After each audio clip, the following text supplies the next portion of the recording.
So I want to talk about comedy because this is the thing that has been really bugging me. It's really getting up my nose.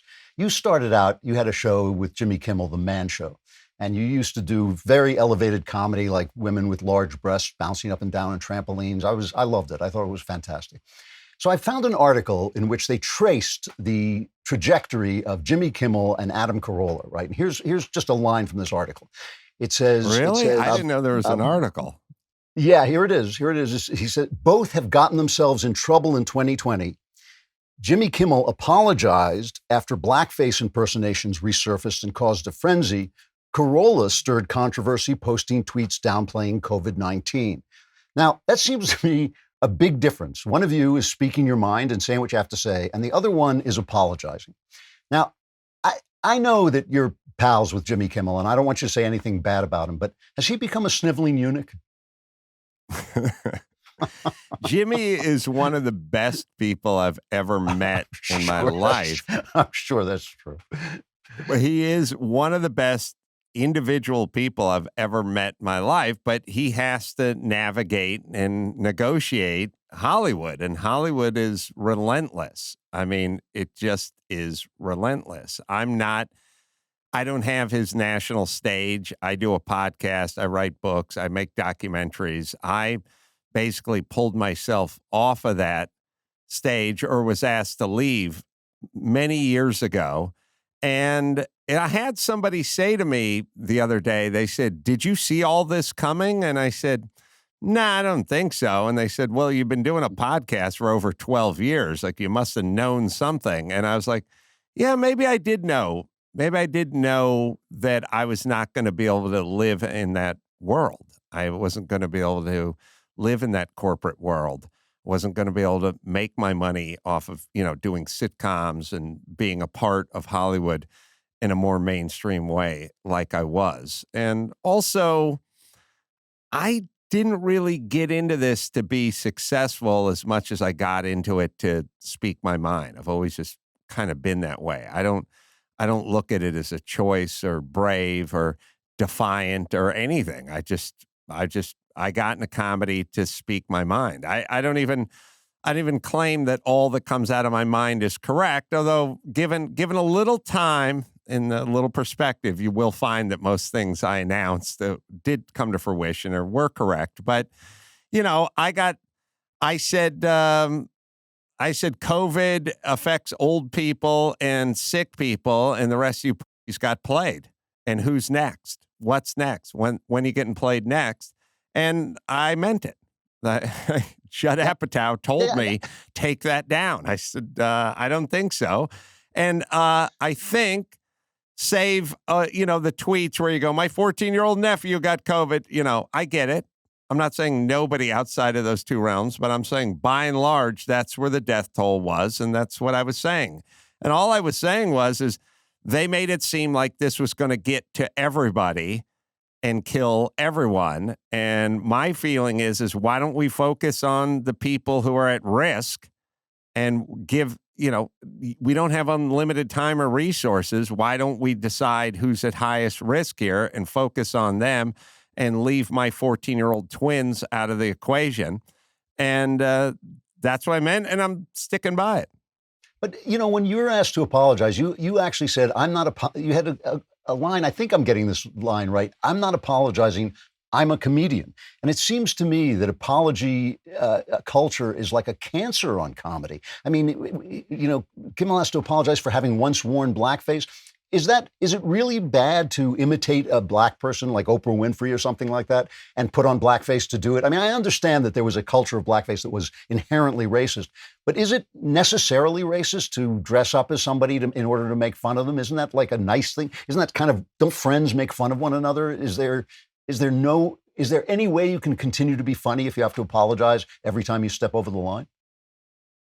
No, there's pictures of me that, have resurfaced, but they only resurfaced because I post them of me when I was 19 for Halloween. I went as Mr. T, and people are like, you should apologize. I go, why should I apologize for worshiping Mr. T when I was 19? I mean, it's the ultimate progression in race relations. If you think about it, I watch TV. I loved Mr. T. And so I dressed as the guy who happens to be black named Mr. T. That's not a minstrel show. That's not blackface. That's not me making fun of black people. That's me wanting to look as much as I can look like Mr. T. You know, Jimmy Fallon got the same thing for doing Chris Rock. But again, it's the attack on the English language. You know, what Jimmy Fallon did wasn't blackface. He was playing Chris Rock, who happens to be black. Exactly. Right. Right. Which is, I mean, if your kid, if you're a black guy and your kid comes to you on Halloween and wants to be Batman, would you tell him he can't be Batman because Batman is white? No, he puts on the little plastic mask with a white Batman face.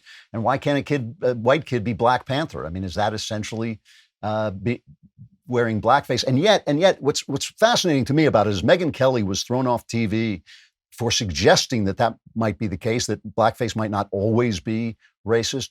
Whereas the governor of Virginia is still there because if they get rid of him, they wind up with a Republican governor. So it's not as sincere, I think, as people think it is. They don't. The people who want you to apologize don't really care. I mean, that's something I figured out pretty early and often. They're not interested. And by the way, who are they? They speak for whom? Who do they speak for?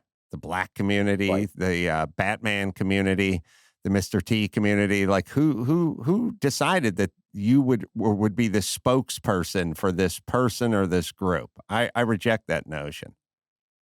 So during the Trump administration, I'm watching TV at night, and every single late night comedian has the same opinion, exact same opinion. Nobody's laughing at the left. Nobody's making fun. Even now, they're saying. I mean, Samantha Bee said the other day, "I'm not going to make fun of Joe Biden," which is, I don't even know how if you're a comedian, how you stop yourself from making fun of Joe Biden. Are there still comedians that you like? Are there people who you sit and look at and think, there's a guy who's doing what needs to be done to be funny? I don't have my ear to the ground or my finger in the wind of the comedic, stand-up community. I'm fairly detached from it for a guy who does it for a living. I'm sort of like I always laugh about, half the guys that were on the Bears in 1985 when Ditka would yell something at him, some rookie'd be like, "Coach, you don't know what it's like to be out on that field." You know what I mean? Meaning I've never been in the community, so to speak. I had a radio background and a construction background. So I've never really hung with the comedians. There's guys out there speaking their mind. There are guys and gals out there that are funny, but it's just not a community that I've ever really socialized with, spent a lot of time with, and or study. What do you think, in terms of you being, because you're a very funny guy, what do you think when you hear, for instance, people talking about transgenderism as if you can think your way from being one sex to another? Not that somebody might have a problem with the bodies, and I understand that, and I understand that nature makes all kinds of goes down all kinds of strange pathways. But the argument of the left is that you literally become a woman when you think that you might have some feminine traits. Can you make fun of that? I mean, is that the sort of thing that like feeds into comedy, or do you look at that and just think that's beyond laughing at? I don't think there's anything that's inherently off the table comedically. I was at I think I was at the Hugh Hefner roast in New York City. We taped that for Comedy Central about 10 days after 9/11, and we were 3 miles away from, the smoldering ashes and the rubble of 9/11. And Gilbert Gottfried was doing 9/11 jokes. And really? yeah. And in New York City, we weren't in Tikrit. We were in New York City. And some people found it distasteful. Other people laughed. Other people were sort of toggled in between, both those emotions. And it's been, 20, almost 20 years or 20 years. And I do remember that, and so if you say to me, what other jokes do you remember from that night? I will say none, except for I remember Gilbert Gottfried was doing jokes about 9/11. I didn't think he had anything to do with 9/11. I now think differently. But at the time, Yeah. no, I realized he didn't. He's a New Yorker. He was probably scared and heartbroken by 9/11. I didn't think he was happy about it. I didn't think he was disrespecting. In my world, it's hard. The people that are dead are dead.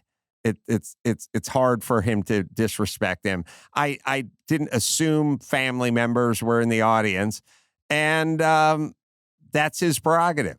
There are things for me that I don't find funny, and I don't like to make fun of, but that's my own personal decision, and I certainly couldn't decide it for other people.